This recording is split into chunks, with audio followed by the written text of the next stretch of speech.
So, William and Mary acknowledges the Indigenous peoples who are the original inhabitants of the lands our campus is on today. The Chiranaka Nottoway, Chickahominy, Eastern Chickahominy, Mattapanai, Monacan, Nensman, Nottoway, Pamunkey, Patawomic, Upper Patapanai, and the Rappahannock tribes, and pay our respect to their tribal members past and present. Okay. I had the pleasure of working with this team of three people, Chloe, Jude, and Cindia, over the past year with some of our community partners, trying to better understand the factors of success that would lead to a more sustainable regional food system for Indigenous communities. Each of them were working on a unique part of the project that really helps to empower decision-making within our communities. And we're going to have a larger summit in spring of 2026 that would allow us to showcase some of these findings and prepare the community for kind of implementing their strategies. So with that being said, do you all want to? Hi, everyone. So today we first wanted to start by asking everyone to reflect on what did you have for lunch today? Maybe why did you choose to have it? Was it something you enjoyed? Was it something that was convenient? Was it nourishing? As these questions become more diverse and different answers in the United States, the food in the US has started to take a new role, as it's not something that's necessarily you take time and energy to put into, but it's something that is increasingly more of a convenience. So we hope to answer these questions and also explore the ways that food can change in our culture by supporting the expansion of Indigenous foodways. Okay, so for those who are unfamiliar, a food system basically encompasses all the processes that take the food from the farm to the table. So production, processing, distribution, and consumption. And so basically, our project, for a little bit of background, there's a lot of political, social, and economic barriers that prevent Indigenous food systems from succeeding. As you can see, we have mass colonization and the genocide of Native Americans, as well as industrial agriculture, which kind of prioritizes, like speed and efficiency and has many like detrimental impacts for the environment. As Professor Wiipongwii mentioned, there's obviously a lot of things that go into supporting the expansion of Indigenous foodways, and we all focused on different aspects for our project to lead to this larger goal of building out a sustainable food supply chain. I focused on defining metrics for success. In order to reestablish Indigenous foodways, there needs to be a larger shift in industrial and also in larger food supply chain methodology, because you need to be able to shift the larger focus in order to support regenerative practices and to support food sovereignty initiatives. Food sovereignty is basically the right to be able to choose what you eat, how you get it, how you consume it, and they're meant to serve and benefit the communities that they're working to help. And you cannot serve the communities you're working to help if you are evaluating it on Western metrics that may leave out some important goals of theirs. So that is why I was exploring how to define what success means, specifically ecological success, economic success, and community success. I conducted different interviews with Indigenous community members. I transcribed them, coded them, and then conducted a thematic analysis to answer those questions. Within those areas of success, I divided into goals, achievements, and uncertainties. Achievements is something that is what communities are already taking pride in and putting resources towards. Goals are obviously what they want to accomplish in the future. And uncertainties, I felt like, would reveal areas that are still working towards success, but they might not feel as achievable currently. So by looking at these three areas, I thought it would give a holistic view of what success is in economic, ecological, and community standards. So firstly, with environmental success, goals and uncertainties were the most prominent mentioned throughout all the interviews. Goals including land independence, the ability to reuse resources such as seeds, and just general gratitude and connection back to the land. This is inhibited by the time it takes to implement regenerative practices and concerns within the communities about that, and also just the general lack of protection against pollution in the United States that is prohibiting the use of traditional lands for agricultural purposes. For economic success, uncertainties were the most prevalent, which include the reliance on grants to fund community initiatives, while grants also lacked provisions that supported regenerative practices. And so some of the goals reflected this concern as wanting to have self-sufficiencies from these grants and financial systems that they felt inhibited the growth. All right. Lastly, for community success, goals and achievements were the most prevalent. Achievements included workshops that would support the reteaching of traditional methods for foods and also work to bolster community connection, which reflects the goals of reconnecting people back to traditional practices and lands. So overall, 90% of participants mentioned environmental goals and uncertainties, 60% mentioned economic goals and uncertainties, and 100% of participants mentioned some community achievements that they felt helped aid in what they thought would be success of a food system. So overall, Indigenous food systems aim to have regenerative practices with the environment and help the earth from the degradation that industrial activity brings to it. However, that's brought back with the community and reconnecting people back to the land and the traditional practices that were taken away through colonization. However, both of these face restraints because of economic constraints, because of economic areas such as resources revolving around Western ideals, such as the grants that I mentioned, and also restraints on involvement, such as time and things like that. Okay, sweet. So as previously kind of talked about, while industrial agriculture does emphasize like speed and efficiency, it does that at the expense of human health. And so we can see this kind of in a couple different statistics. There's been a decline in crop diversity, fruit and vegetable consumption are going down. And this has led to various impacts on human health, obesity, diabetes, cardiovascular problems, and cancer as well. So what TUFA and our research group is proposing is basically indigenous foods as a solution to this. Historically, indigenous peoples had very diverse diets that were regionally adapted. And we believe that incorporating indigenous foods into American diets could significantly improve public health outcomes. And so my part of the project was assessing market viability of nearly 4,000 indigenous plants. And this is an important part of the project because, as I said before, there are various economic, social, and political barriers that make it difficult to bring indigenous foods to market.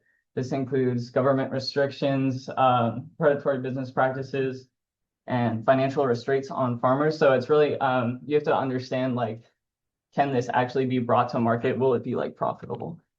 And so this is where I got my list of plants. And this is a really interesting database. It's super extensive. There's 4,000 different plants, and it's been built over decades, starting in the 70s. Okay, so these are a couple of the factors that I use. The current market use on a 1 to 5 scale, the conservation status, is it endangered? Like, will it be endangered if it's brought to market? A similar plant with high market value, food processing methods, and then the taste and edibility. And here are a lot of the main sources that I use for this. I have PFAF up there, and then this is Greg, NatureServe, and the IUCN Red List. And those two I mainly use for the conservation status, and these are more for like the food processing methods and stuff like that. Okay, and then so as I said before, current market uses on a 1 to 5 scale, with these being like the tiers. It basically goes tier 1 is like very small home scale, and then tier 5 is industrial large scale. And so the way I determined this was basically using Google. I use like various retailers, local nurseries, and big manufacturers, Etsy, Amazon, Home Depot. And so what I was really looking for was tiers 2, 3, and 4. These are tiers that it has some market value, but it's not too much that the market is completely saturated, and it would be hard to like break into. So yeah, here are just some plants I chose to highlight. This is not by any means like the only plants that I thought were like had really high market value, but this is just like kind of to show my findings. And I also only assessed approximately 1,075, and there's 4,000, so a lot more work to do. But yeah, on the side here is cloudberries, pawpaw, Arium, and the blackcurrant.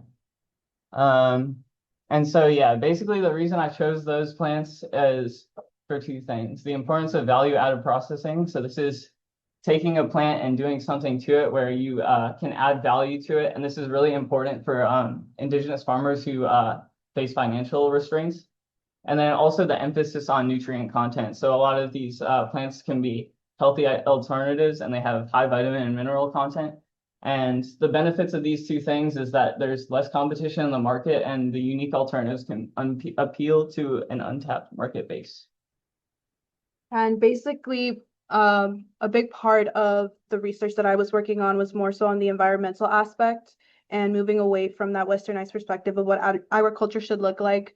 And market viability for a lot of indigenous plants includes moving away from that monocropping perspective that has been present within agriculture and moving into polycropping.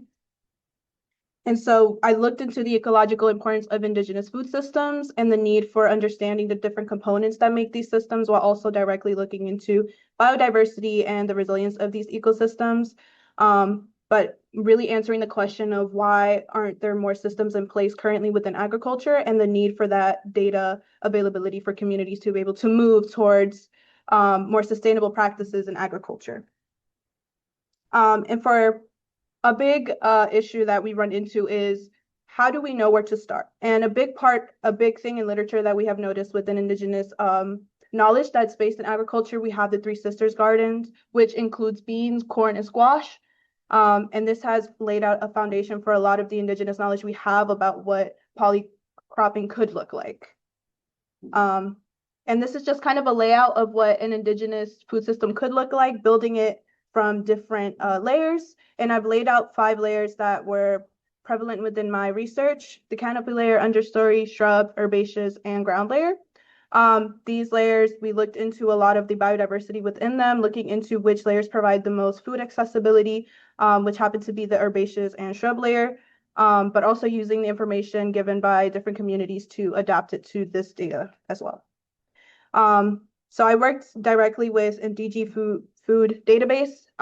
This is a program that Dr. Wiipongwii coded through Python, and my job is basically to include the codes that different species were a part of in the layers that they grew in, but also taking into account which parts or sections of each plant had edible pieces and if they were used for medicinal or culinary purposes. Some of my key findings included the following. For food layers, the most diversity was found within the ground layer, edge layers, and herbaceous layers. And there was greater plant growth when there were more than one plant species present within a given section. And the knowledge shared within communities is vital to implementing these systems and also ensuring that information is made accessible to all communities. Some takeaways: applying indigenous food systems is important in our current state of agriculture. We have a lot of issues that we have to combat, but in order to make sustainable practices more present, we have to ensure to include these indigenous systems. And the Three Sisters Gardens provide a framework and promotes that use of permaculture as well, and also understanding the interaction between plants, while also taking into account the community/indigenous knowledge that is present. Now to tie it all together within our community, environment, and economic aspects, connecting all 3 parts of our projects, we hope that the market is diversifying, and that is needed for the success of indigenous food systems, but also connecting back the communities with the plant and everybody in their surroundings as well, and also incorporating more value-added processings and emphasizing nutrient contents within indigenous foods, while also taking into account the knowledge that is already present and making sure that knowledge is accessible to all who may need it.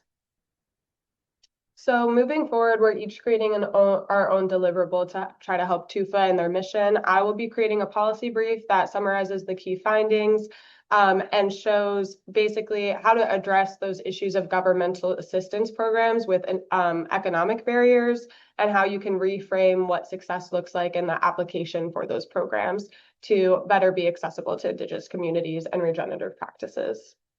And yeah, as I said before, I was working on the database as a broader part of TUFA's effort to recover the loss of indigenous foods. And for my deliverable, I will be working on an interactive simulation model that indicates the interaction between different plant species present within the data. And hopefully this will help people that may not have knowledge of ecology or biodiversity to be able to understand what it means to have permaculture and agriculture. We would like to thank all of the Indigenous communities that worked with us throughout this project, our partners, our faculty mentors, TUFA for this opportunity to complete this research, and the IIC, of course, for, again, the opportunity. And if you take one thing away from this, we hope that you just go forward with more consciousness about where you're getting your food, what your food means, and trying to, again, acknowledge the connection between what we're eating comes from the land and not necessarily just a grocery store. So thank you.